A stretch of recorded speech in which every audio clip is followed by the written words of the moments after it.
guys, today is gagawa tayo ng cauliflower grata. Pero ngayon is may twist. Ayan, lalagyan natin ng pasta and then sasahugan natin ng isda. Ayan, para naman hindi karne ang ilalagay natin. Dati is nilagay natin bacon.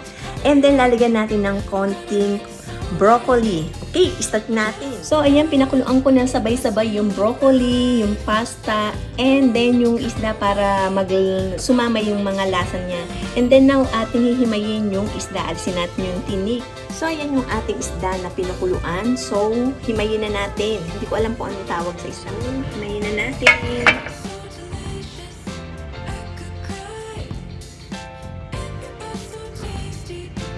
Ayan, siguraduhin lang natin walang tinik.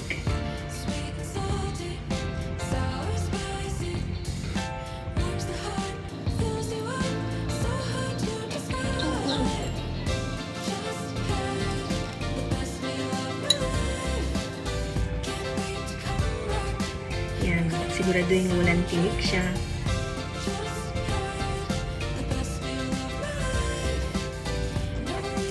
Okay, ito'y kinaliskisan ko na guys ha.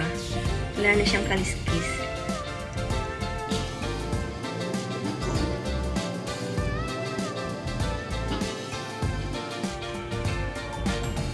Ayan.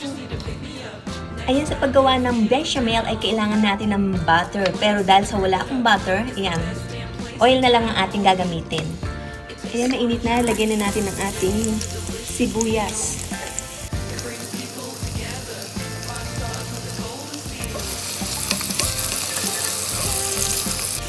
Lagyan natin ng flour. Ayan. So, napansin nyo na inuuna kong iluto yung flour kasi para hindi siya starchy ang lasa. Lagyan natin ng paminta.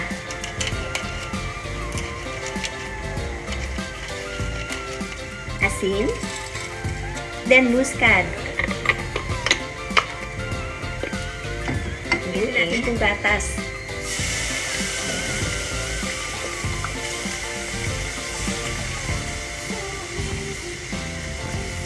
Okay. Halu-haluin.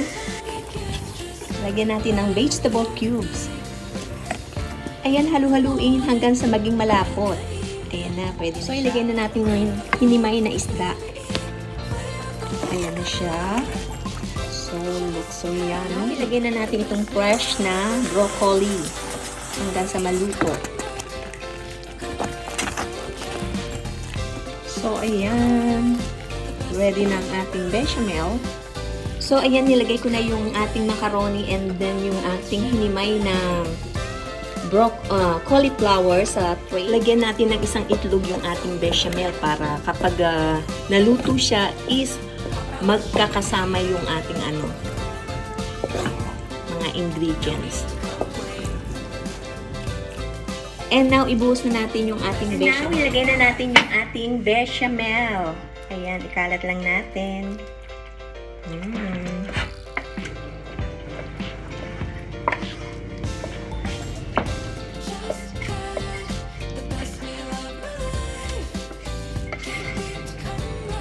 Siguraduhin lang nating mahalong mabuti yung ating sauce sa ating mga pasta and sa ating cauliflower. Ayan. I think okay na. So, ilagay na natin sa oven. So, ayan. Nilagyan natin ng grated cheese. Bake na natin.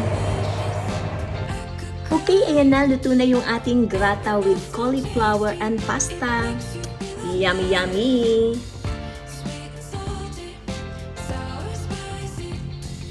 Voila! Ready to eat!